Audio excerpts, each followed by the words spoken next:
اگر اس کے لیے ہمارا ذہن، ہماری عقل، ہماری فکر کرنے کی صلاحیت استعمال نہیں ہوتی تو یقیناً ہم نے بہت بڑی خیانت کی ہے اللہ کی اس نعمت.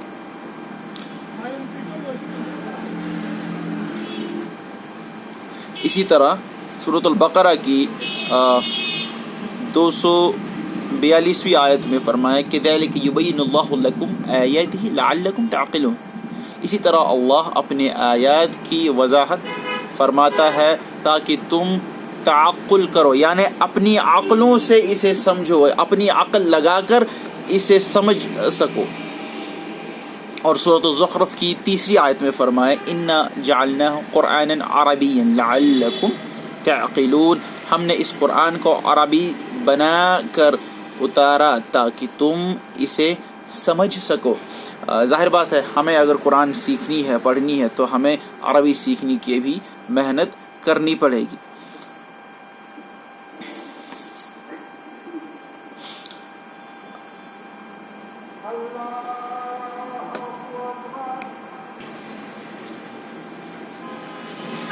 آگے پڑھتے ہیں.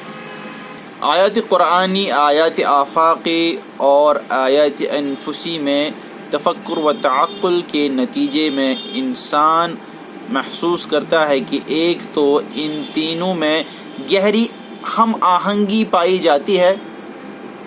اور دوسرا یہ کہ سب کامل توافق کے ساتھ بعض ایسے حقائق کی جانب رہنمائی کرتی ہیں جن کی شہادت خود اس کی اپنی فطرت میں مضمر ہیں. یعنی جو کچھ ایک انسان اپنی صلاحیت کے حساب سے آبزرو کر سکتا ہے، جس کا پتہ وہ لگا سکتا ہے اپنی صلاحیت کے حساب سے کہ آفاق کے اندر کس قسم کی آیات اللہ تعالیٰ نے دے رکھی ہیں، اور خود اس کے اندر کس قسم کی نشانیاں اللہ نے جو ہے عطا کر رکھی ہیں، وہ بالکل انہیں مناسبت کے ساتھ پائے گا قرآن کریم کے اندر. اور خود قرآن کریم کو ان کے ساتھ جو ہے ایک تال میل بٹھاتا ہوا اسے محسوس ہوگا کہ یہ ایسا محسوس ہوگا کہ یہ تینوں چیزیں جیسے کہ ایک دوسرے کے ساتھ جڑی ہوئی ہیں، کہ قرآن کے حقائق کو نہ صرف میں قرآن کی آیات سے سمجھ سکتا ہوں بلکہ قرآن کی آیات کے ساتھ ساتھ اگر میں اپنے آپ پر غور کروں اور اپنے آفاق پر غور کروں تو یہ سب چیزیں مجھے قرآن کو سمجھنے اور قرآن کے حقائق کو جاننے میں بہت زیادہ مفید محسوس ہوں گی. اس طرح اس کے اپنے باطن کی مخفی شہادت اجاگر ہو کر اس کے شعور کے پردوں پر جلوہ فغن ہوتی ہے. خود اپنے اندر جھانکیے اور دیکھیے کہ آخر میں ایک انسان ہوں اور مجھے کس طریقے سے اللہ تعالیٰ نے تخلیق کیا ہے، اور میرے اندر جو صلاحیت دے رکھی ہے اللہ نے، کیا یہ محض حیوانی صلاحیات ہیں یا پھر یہ خصوصی صلاحیات ہیں جو صرف انسان کو دی جاتی ہیں. اور آپ کو یہ سمجھ میں آ جائے گا کہ اللہ تعالیٰ نے اپنی قدرت کا شاہکار انسان کی شکل میں پیش کیا ہے تاکہ خود انسان اس پر غور کر کے اللہ کی عظمت اور قرآن کی حقیقت کو سمجھنے کی کوشش کر سکے.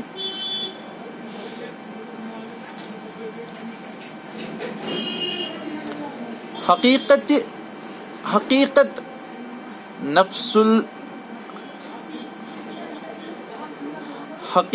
نفس الامری کا علم، جس کا دوسرا نام ایمان ہے، اس کے شعور میں بالکل اس طرح ابھرتا ہے جیسے کسی تحریک کی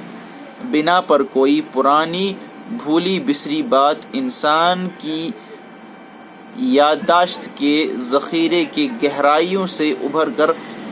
افق شعور پر طلوع ہوتی ہے۔ ماشاءاللہ، یہاں مجھے کہنا پڑے گا کہ اردو زبان کو جس مہارت سے ڈاکٹر اسرار احمد صاحب مرحوم استعمال کرتے ہیں، اس طریقے سے اسے سمجھنا اور اس طریقے سے اسے پڑھنا آج کل کے انسانوں کے لیے، نوجوانوں کے لیے بہت زیادہ مشکل ہے۔ بدقسمتی ہے کہ ہم اردو زبان سے کے ساتھ وہ ذوق و شوق نہیں رکھتے جو کہ رکھنا چاہیے تھا۔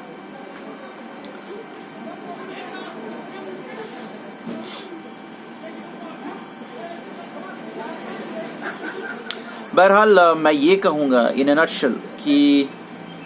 جتنا زیادہ انسان قرآن کے حقائق کو سمجھنے کی کوشش کرے گا، خود کی آیات اور خود کی نشانیوں کو دیکھ کر اور آفاقی نشانیوں کو دیکھ کر اتنا زیادہ اسے ایمان حاصل ہوگا، اتنا زیادہ اس کا ایمان مضبوط ہوتا چلا جائے گا۔ آگے پڑھنے کی کوشش کرتا ہوں۔ اسی عمل کا نام قرآنی اصطلاح میں تذکر ہے۔ تو یہ اصل میں تذکر کہ قرآن کو سیکھیں اور قرآن کو سمجھنے کی کوشش کریں کچھ حقائق کو مد نظر رکھ کر۔ سب سے بڑے حقائق تو خود ایک انسان کے اندر موجود ہونے چاہیے، اور دوسرا یہ کہ اپنے استطاعت کے حساب سے اپنے باہر کی دنیا کے اوپر بھی نظر ڈالیں، اور آپ کو قرآن کریم کا تذکر جو ہے ان چیزوں سے حاصل ہو جائے گا انشاءاللہ تعالی۔ اس تذکر کی احتیاج ہر انسان کو ہے، خواہ وہ عوام الناس میں سے ہو، خواہ خواص کے طبقے سے تعلق رکھتا ہو۔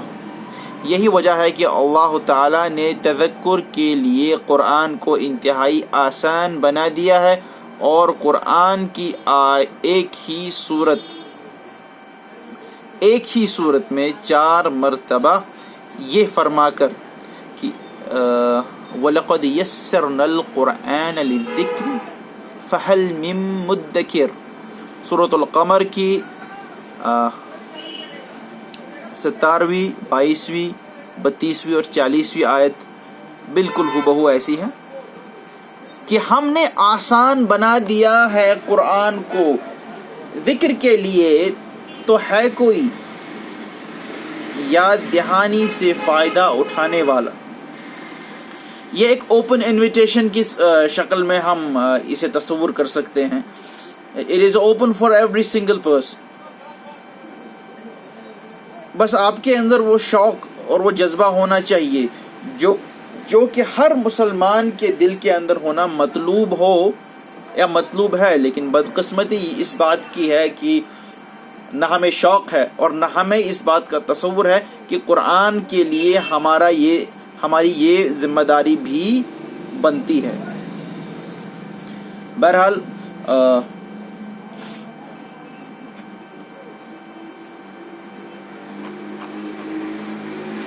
یہ کافی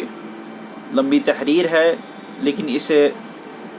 میں پورے شوق کے ساتھ پڑھنے کی کوشش کروں گا۔ حالانکہ آج کا جو یہ شمارہ ہے اسے یہی ختم کرنے کی اجازت چاہوں گا، کیونکہ وقت کے اندر بھی اختصار ہے اور لوگوں کی فرصتوں کے اندر بھی اختصار ہے۔ تو اگر آپ اپنا قیمتی وقت صرف کر کے ہمارے ساتھ بیٹھ کر اس ویڈیو میں شامل ہوتے ہیں، اسے دیکھتے ہیں، سمجھتے ہیں یا پھر اور لوگوں تک پہنچاتے ہیں، تو میں بہت بہت شکریہ کرتا ہوں آپ کا۔ ویڈیو کو کائنڈلی لائک کیجئے، سبسکرائب کیجئے ہماری چینل، اور جتنے بھی آپ کے رفقاء ہیں، جتنے بھی آپ کے احباب ہیں، ان تک اس ویڈیو کو پہنچائیں، محض اس نیت سے کہ زیادہ سے زیادہ لوگ قرآن سے جو ان کی محبت دل کے اندر دفن ہے اسے واپس جو ہے زندہ کر کے قرآن کے شیدائی بن سکیں اور قرآن کے عاشق بن سکیں اور قرآن کے مطابق اپنی زندگیوں کو ڈھالنے کی کوششیں کر سکیں،